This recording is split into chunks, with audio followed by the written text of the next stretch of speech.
Have you ever felt like you're constantly falling short, no matter how hard you try? In a world that pushes us to be perfect, Kristin Neff's audiobook Self-Compassion offers a groundbreaking solution. Stop beating yourself up and start embracing a kinder, more understanding relationship with yourself. In Self-Compassion, Dr. Kristin Neff delivers a powerful message that challenges our culture's obsession with success and perfectionism. Based on over a decade of research, Neff presents a fresh approach to dealing with anxiety, depression, and self-criticism, common struggles in today's fast-paced, hyper-competitive world. Welcome to Aspire with the Florists. Let's ignite your aspirations together. Neff introduces us to self-compassion through three key pillars: self-kindness, common humanity, and mindfulness. These pillars help replace harsh self-judgments with understanding and acceptance. Neff's anecdotes are strikingly relatable. For instance, she shares a story about a stressful day when she unfairly lashed out at her partner. Who hasn't had a moment like that? This really hits home, reminding us of how often we protect our fragile egos at the expense of our relationships. Neff challenges the notion that striving to feel special is the path to self-worth. She suggests it's a toxic trap that breeds dissatisfaction. Some might argue against this, but Neff makes a compelling case that self-compassion fosters authentic success. Let's take a quick listen to an excerpt from the first chapter. Neff tackles the misconception that self-compassion is self-indulgence. She debunks this by highlighting that being kind to ourselves allows us to be resilient and face life's challenges with strength. Self-compassion. Stop beating yourself up and leave insecurity behind. By Kristin Neff, Ph.D. Read by Catherine Fenton. Part 1. Why Self-Compassion?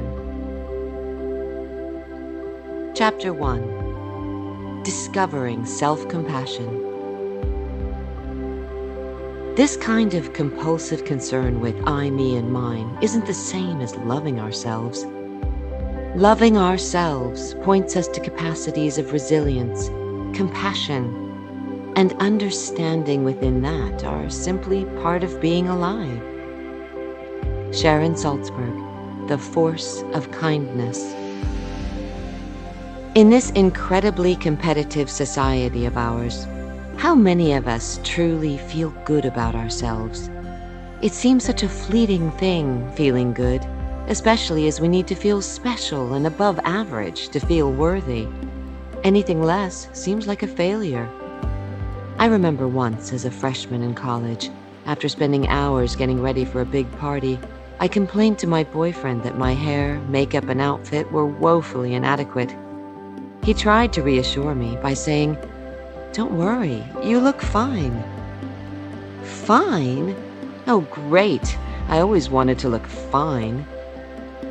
The desire to feel special is understandable.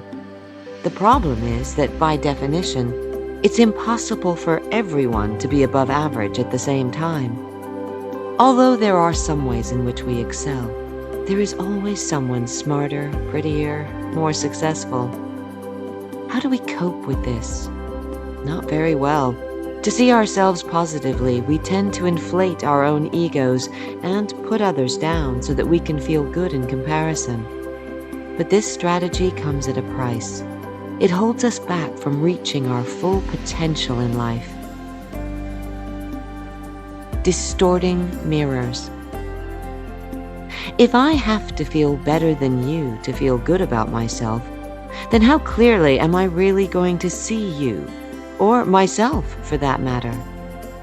Let's say I had a stressful day at work and am grumpy and irritable with my husband when he gets home later that evening. Purely hypothetical, of course. If I'm highly invested in having a positive self-image and don't want to risk viewing myself in a negative light, I'm going to slant my interpretation of what transpires to make sure that any friction between us is seen as my husband's fault, not my own. Good, you're home. Did you pick up the groceries like I asked? I just walked through the door. How about, nice to see you, dear. How was your day? Well, if you weren't so forgetful, maybe I wouldn't have to always hound you. As a matter of fact, I did pick up the groceries. Oh, well, it's the exception that proves the rule. I wish you weren't so unreliable. Not exactly a recipe for happiness. Why is it so hard to admit when we step out of line, are rude, or act impatient? Because our ego feels so much better when we project our flaws and shortcomings onto someone else. It's your fault, not mine. Just think about all the arguments and fights that grow out of this simple dynamic. Each person blames the other for saying or doing something wrong, justifying their own actions as if their life depended on it, while both know, in their heart of hearts, that it takes two to tango. How much time do we waste like this? Wouldn't it be so much better if we could just fess up and play fair? But change is easier said than done. It's almost impossible to notice those aspects of ourselves that cause problems relating to others, or that keep us from reaching our full potential, if we can't see ourselves clearly. How can we grow if we can't acknowledge our own weaknesses? We might temporarily feel better about ourselves by ignoring our flaws, or by believing our issues and difficulties are somebody else's fault. But in the long run, we only harm ourselves by getting stuck in endless cycles of stagnation and conflict.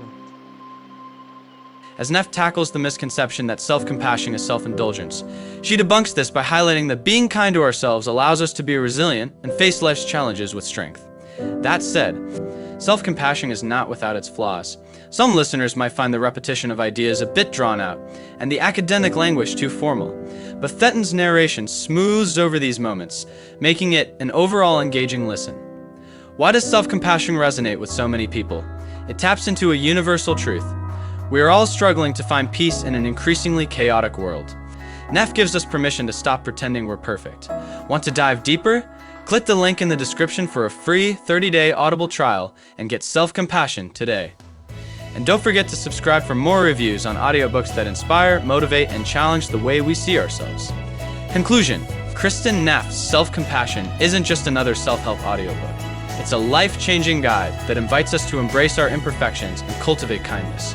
Whether you're looking to improve your mental health, enhance your relationships, or simply live a more fulfilling life, this audiobook is a must-listen. Thank you for tuning in at Aspire with the Florises.